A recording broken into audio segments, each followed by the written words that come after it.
Hello guys, depth queen स्वागत करती है अपने डार्क डेप्थ वर्ल्ड में। और आज मैं आप लोगों के सामने एक और अंडररेटेड मूवी लेकर आई हूँ, जो कि एक कॉमेडी रोमांटिक मूवी है जिसका नाम था नई पड़ोसन। और इस फिल्म में थी महक चहल। ये एक तरीके से महक चहल की हिंदी इंडस्ट्री में डेब्यू फिल्म थी और ये आई थी सन 2003 में। और इसे बनाया था BH थरुण कुमार साहब ने। और इस फिल्म में उनके साथ जो हीरो थे वो एक नहीं, दो नहीं, बल्कि चार चार हीरो थे। जी हाँ, इस फिल्म के हीरो नंबर 1 यानी कि पहले कंटेस्टेंट थे हीरो के कैटेगरी में, वो थे राहुल भट्ट।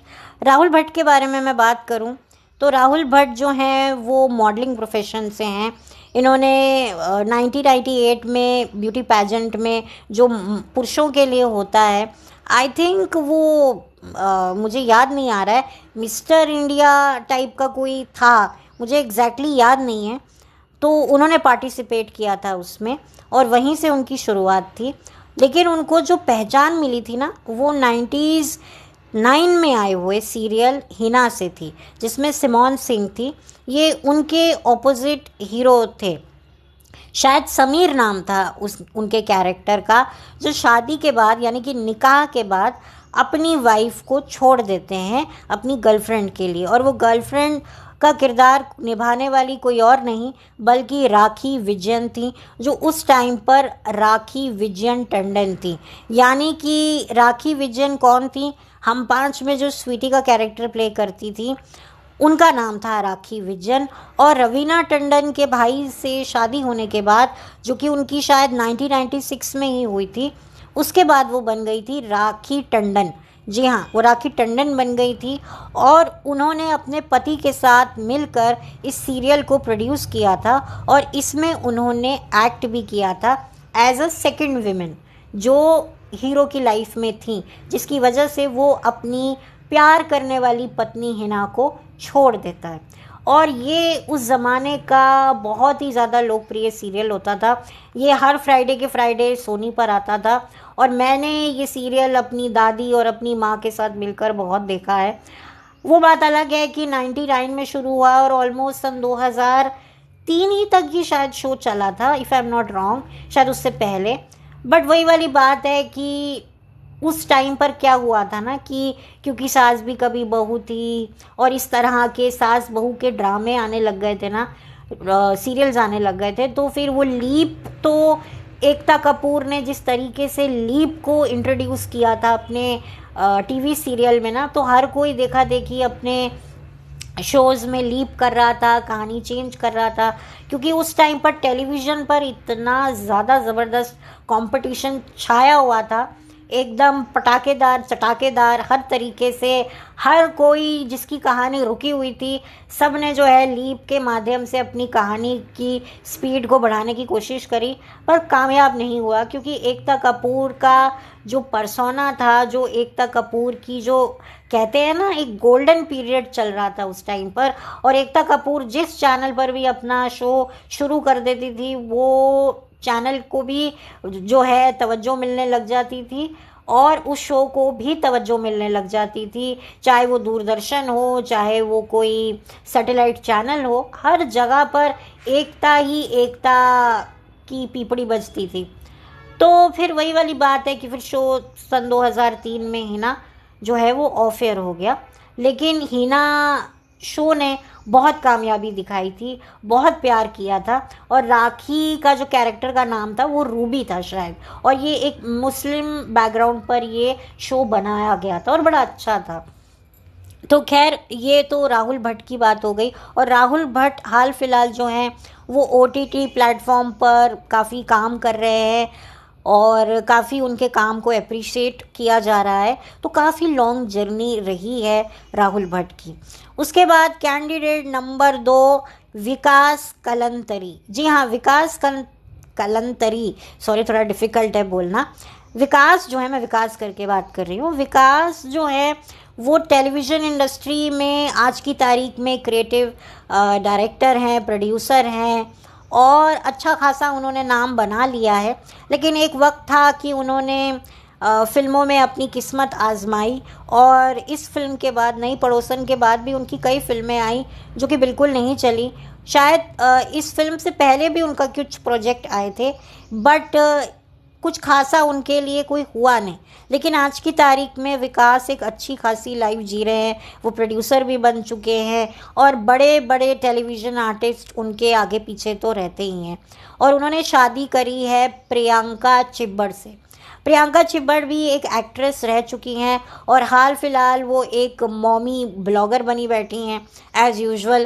भाई बच्चा जो है अपने साथ बहुत सारा रोज़गार लेकर आता है, तो इनको भी मिल गया। और ऊपर से ये एक वेडिंग प्लानर भी बन चुकी हैं, क्योंकि इनको जब इन्होंने अपना वेडिंग प्लानर का बिज़नेस शुरू किया था तब बहुत सारी टेलीविज़न आर्टिस्ट ने इनको भर भर के सपोर्ट किया था, जैसे दिव्यांका त्रिपाठी हैं, श्वेता तिवारी इनकी काफ़ी खासम खास है। और तो और दिव्यांका के साथ भी इनके बड़े अच्छे रिलेशनशिप तो हैं ही।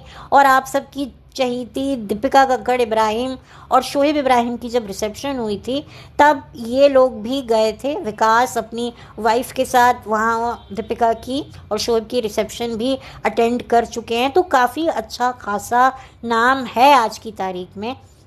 उसके बाद अगले कंटेस्टेंट यानी कि अगले प्रतियोगी थे अनुज शोहने करके हैं। थोड़ा सा मैं माफ़ी चाहती हूँ, मुझे सरनेम लेने में थोड़ी दिक्कत आ रही है, शोहने है। और उन्होंने भी जो है फिल्मों में काम किया, उनका भी ऑलमोस्ट 2009 तक कुछ फिल्में आई, ज़्यादातर वो कोई खासी चली नहीं, कब आई कब चली गई। अगर आप इनके बारे में सर्च करेंगे गूगल ताई से तो थोड़ा बहुत बता देंगी। लेकिन हाल फिलहाल मैंने इनका सोशल मीडिया अकाउंट खंगाला तो मुझे पता चला कि ये कुछ बाइक से रिलेटेड आज की तारीख में कुछ कर रहे हैं। ये कुछ बाइकर बने हुए हैं, बाइक से रिलेटेड मुझे जो समझ में आया, इनकी इंस्टाग्राम पर बहुत सारी तस्वीरें हैं, तो आप देख सकते हैं। मतलब ये कुछ ना कुछ तो कर ही रहे हैं, फिल्मों में ये एक्टिव नहीं है, ऑब्वियसली इनकी अच्छी खासी एज हो गई है और इनको कुछ ना कुछ तो ये कर ही रहे हैं।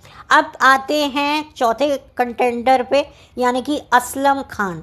जी हाँ, असलम खान इस फिल्म में एक तरीके से उनका रोल थोड़ा कॉमेडी टच था और काफ़ी अच्छा था। और उन्होंने भी कुछ फिल्में करी हैं, वेलकम बैक मूवी में भी, मैंने तो वेलकम बैक देखी नहीं है, लेकिन कहा जाता है वो भी उसमें थे असलम खान। और असलम खान जो हैं आज की तारीख में म्यूज़िक वीडियो प्रोड्यूस भी करते हैं और डायरेक्ट भी करते हैं। उनका इंस्टाग्राम अकाउंट मैंने चेक किया तो एक्टिव तो हैं और वो भी मैरिड हैं और उनकी एक बच्ची है। तो यानी कि ये तीनों चारों लोग आज की तारीख में, इसमें से अगर मैं राहुल भट्ट को निकाल दूं, यानी कि राहुल भट्ट को अगर मैं साइड में कर दूं, तो बाकी जो 3 कंटेंडर बचे हैं ये भले ही फिल्मों में इतना नहीं दिख रहे हैं या किसी ओटीटी पर नहीं दिख रहे हैं, लेकिन कुछ ना कुछ तो कर रहे हैं। अगर मैं विकास कलंतरी की भी बात करूं तो वो भी अच्छा खासा कुछ ना कुछ तो कर ही रहे हैं। तो मैं भी उनको राहुल भट्ट के साथ ही बिठाना चाहूँगी कि वो भी एक्टिव हैं एक्टिंग प्रोफेशन में, कुछ ना कुछ डायरेक्शन कर रहे हैं। असलम जो है जो म्यूज़िक वीडियोज़ हैं उनमें पर्दे के पीछे एक तरीके से चले गए हैं, बट वो भी एंटरटेनमेंट इंडस्ट्री से जुड़े हुए हैं, तो मैं उनको भी वापस से जो है राहुल भट्ट के साथ में बिठा देती हूँ। और अब बचे हैं अनुज के बारे में तो वो कोई एक्टिंग वैक्टिंग नहीं कर रहे हैं, लेकिन बाइक को लेकर जो उनका पैशन है वो उसमें जुड़े हुए हैं। तो एक तरीके से ये तीनों विकास कलंतरी, राहुल भट्ट और असलम खान अभी भी एक्टिंग प्रोफेशन में जुड़े हुए मुझे लग रहे हैं, लेकिन जो अनुज है वो पूरे तरीके से अब एक्टिंग में नहीं है। और अगर आप इनको अब देखेंगे ना तो आपको बड़ा अलग लगेगा, क्योंकि ये चारों के चारों काफ़ी मैच्योर हो चुके हैं फिज़िकली। ख़ास तौर पे असलम, अनुज तो काफ़ी ज़्यादा इनकी जो शक्लें हैं वो काफ़ी चेंज हो गई हैं। ऑफ कोर्स इनकी अच्छी खासी एज हो गई है और जब आप इनकी यंग एज की फ़ोटो देखेंगे तो आपको काफ़ी ज़्यादा हैरानी होगी। विकास और राहुल अभी तक अपने आप को अच्छे से इन्होंने मेंटेन किया है। देखिए, मेंटेन तो असलम और अनुज ने भी किया है, लेकिन वो एक डिफरेंस चेहरे का पता चलेगा आपको। खैर, ये तो मैंने अब लंबा चौड़ा इंट्रोडक्शन इन चारों एक्टर्स का दे दिया कि ये पहले क्या थे और अब क्या कर रहे हैं। अब मैं बात करूँगी महक चहल की। महक चहल की भी मैं बात कर लेती हूँ। महक चहल ने स्टार्टिंग की थी एक साउथ की फिल्म से, फिर उसके बाद उन्हें ये हिंदी फिल्म मिली नई पड़ोसन। लेकिन इस नई पड़ोसन के बाद भी ये काफ़ी हद तक इनकी स्ट्रगल चलती रही, और फिर उसके बाद जो है इनको एक ब्रेक मिलता है बिग बॉस सीज़न 5 में, जबकि ये जाती हैं और वहाँ पर इनका स्काई के साथ में जो झगड़ा होता है वो काफ़ी ज़्यादा सुर्खियों में रहा, और इनकी और सलमान की जो दोस्ती है उस पर भी काफ़ी बातें हुई। हालांकि जब शो का फिनाले हुआ तब जो है इनकी सगाई करवा दी गई, कहा कि ये इनके बॉयफ्रेंड हैं। बेसिकली महक नॉर्वे से हैं और सलमान के साथ ये वांटेड फिल्म में एक गाना भी कर चुकी हैं, और ये बिग बॉस सीज़न 5 से इविक्ट भी हो गई थी एक टाइम पर, बट शो के ख़त्म होते होते इनको वापस लाया गया और ये टॉप 2 में रहीं। ये ऐसा बहुत कम हुआ है कि किसी कंटेस्टेंट जो बहुत जल्दी आउट हो जाती है फिर उसके बाद उसको डायरेक्ट फिनाले वीक में लाया जाता है और वो टॉप 2 में आके खड़ी हो जाती है। This is very very strange, but ठीक है, ये हुआ। और मैं कहूँगी कि महक को निकाला ही क्यों गया मुझे समझ में नहीं आया, क्योंकि महक काफ़ी अच्छा परफॉर्म कर रही थी। वो काफ़ी ज़्यादा एक उसकी पर्सनालिटी मुझे ठीक लगती थी। हाँ, स्काई के साथ जो उसका झगड़ा हुआ, उसमें जो उसने रिएक्ट किया, जो इतना उसने किया, वो थोड़ा सा क्वेश्चनेबल था मेरे लिए। खैर, आज तो मैं काफ़ी कुछ चीज़ें समझ गई हूँ, बट उस टाइम पर हम सब लोग बड़े मासूम थे, इनोसेंट थे, तो हम समझ नहीं पा रहे थे कि जो महक है वो क्यों इतना रिएक्ट कर रही है। हालांकि सलमान ने आकाशदीप सहगल यानी कि स्काई की अच्छी खासी क्लास ली थी, और उसकी वजह से काफ़ी कुछ चीज़ें लोगों के समझ में भी आ रही थी। लेकिन वही वाली बात है कि लोगों के दिमाग में जो आज क्लैरिटी है वो उस वक्त नहीं हुआ करती थी। बट खैर, महक एक टैलेंटेड लड़की रही है, डांस भी बहुत अच्छा किया है। महक की अपनी पर्सनल लाइफ काफ़ी ज़्यादा डिस्टर्ब रही। महक का एक्सीडेंट भी हुआ, ये बात खुद स्काई ने ही बोली कि काफ़ी उसको फाइनेंशियली क्राइसिस में भी जाना पड़ा, बहुत कुछ उसने भी देखा। और उसके बाद जो है अश्मित पटेल के साथ जो है वो महक दिखाई दी एज अ गर्लफ्रेंड बॉयफ्रेंड। उन्होंने पावर कपल नाम के एक रियलिटी शो में भी पार्टिसिपेट किया। काफ़ी टाइम तक इन्होंने डेट किया। महक ने कुछ टीवी सीरियल्स में भी काम किया एकता कपूर के, और अच्छा काम किया। लेकिन अब आज की तारीख में अश्मित पटेल और महक चहल अलग हो चुके हैं। अब इनका कोई नाता नहीं है एक दूसरे के साथ में। और ज़्यादा महक इस वक्त क्या कर रही हैं मुझे इतना नॉलेज नहीं है, क्योंकि सोशल मीडिया पे तो वो यकीनन एक्टिव होंगी, बट एज अ पर्दे पर उनका काम इतना अभी नहीं दिख रहा है। तो ये इन्फॉर्मेशन मेरे पास करंटली महक की अवेलेबल नहीं है, मैं थोड़ा देख भी नहीं पाई हूँ। तो खैर, ये मैंने इन चारों पांचों की बात कर दी है। तो अब मैं बात करूँगी फ़िल्म के बारे में। फ़िल्म बेसिकली इंस्पायर थी पड़ोसन फिल्म से, जो काफ़ी साल पहले आई थी, जिसमें सायरा बानो जी थी, सुनील दत्त साहब थे और किशोर कुमार साहब थे, और महमूद साहब की ज़बरदस्त क्लासिक कॉमेडी है पड़ोसन। तो उसी कहानी से इंस्पायर होकर जो है ये फ़िल्म बनी, और जो राहुल भट्ट का जो पर्सनालिटी बनाई थी, जो उनका कैरेक्टर बनाया था, वो महमूद साहब से काफ़ी इंस्पायर था। इनफैक्ट साजन चले ससुराल में जो सतीश कौशिक साहब थे, उनका भी जो ड्रेस वगैरह, जो उनको कॉस्ट्यूम दिए गए थे, जो उनका लुक था, वो भी महमूद साहब से इंस्पायर था, जो कि था पड़ोसन का, जिसमें वो एक म्यूज़िक टीचर बनते हैं। तो वैसे ही वो वाइट कलर का जो एक साउथ इंडियन क्या लुक है, वो सतीश कौशिक साहब ने भी क्रिएट किया था, और यहाँ राहुल भट्ट ने भी क्रिएट किया था, और काफ़ी अच्छा था। इस फिल्म की कहानी होती है 3 लड़कों की, जिनको प्यार हो जाता है महक चहल से, जो उनकी पड़ोस में ही आती हैं। और ये तीनों पहले तो आपस में लड़ते हैं, फिर एक डिसीजन लेते हैं कि भाई हम तीनों में से महक जिसके भी पास जाएगी हम उसको एक्सेप्ट करेंगे और उस चीज़ डिसीजन का रिस्पेक्ट करेंगे, और फिर जो है हम एक दूसरे के अगेंस्ट नहीं होंगे। उधर महक की ज़िंदगी में भी उसका एक दोस्त है राहुल भट्ट, जो कि उसके पेरेंट्स को काफ़ी पसंद है, जो बहुत अच्छा एक मल्टी टैलेंटेड लड़का है। तो फिर पहले ये तीनों आपस में भिड़ते हैं, फिर एक हो जाते हैं, फिर उसके बाद ये तीनों एक होकर जो हैं वो राहुल भट्ट से लड़ते हैं। फिर एक ऐसा टाइम भी आएगा जब ये चारों एक होकर महक के लिए फ़ाइट करेंगे। तो काफ़ी ये एक स्वीट कॉमेडी रोमांटिक मूवी थी। मैंने इस फिल्म को जो है सीडी में देखा था, सीडी प्लेयर। पहले एक ज़माने में क्या होता था ना कि रेंट पर सीडीज़ मिलती थी, तो कोई भी नई पिक्चर की हम रेंट पे सीडी ले आते थे और रात में लगा के देखते थे। तो अच्छा लगता था। पहले तो यही एंटरटेनमेंट होता था, तब मैंने देखी थी। आई थिंक मैंने ये फ़िल्म एक ही बार देखी है, उसके बाद मैंने इस फिल्म को ज़्यादा देखा नहीं, मुझे याद नहीं है। बट ये फ़िल्म अच्छी थी, स्वीट थी, और सबसे बड़ा था इस फिल्म के गाने।